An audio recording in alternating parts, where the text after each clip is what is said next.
রবি ঠাকুরের ভানুসিংহের পদাবলী কোন ভাষায় লেখা? ব্রজবুলি। কেরালের কোল্লামে এই কূটচরিত্রের মন্দির আছে কার? শুকনি। রেণুকা সিন্ধে ও সীমা গাভিট কী কারণে ভারতের ইতিহাসে এই দুই বোন হেডলাইনে আসে? স্বাধীন ভারতে এই দুই বোনকে প্রথম ফাঁসির সাজা দেওয়া হয়? কোন রোমান সম্রাট লিটিল সোলজার্স বুট বলা হয়? ক্যালিগুলা।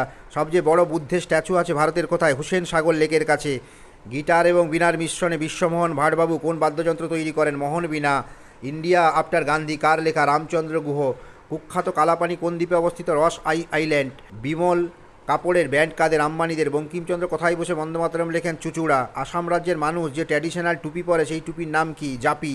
একবার বিদায় দিয়ে মা ঘুরে আসি গানটি কার লেখা? পীতাম্বর দাসের লেখা। প্রথম কোন দেশে হাইড্রোজেন ট্রেন চলে? জার্মানি। মুঘল আজম সিনেমার প্রডিউস করে কোন ব্যবসায়ী সংস্থা? সাপুরজি পালনজি। বিখ্যাত ক্রিকেটার ডন ব্র্যাডম্যান জীবনে একবারই স্ট্যাম্প আউট হন, কে করেন? প্রবীর সেন। রবি ঠাকুর ভানুসিংহের পদাবলী কাকে উদ্দেশ্য করে লেখেন? রানু অধিকারী। Luis Carroll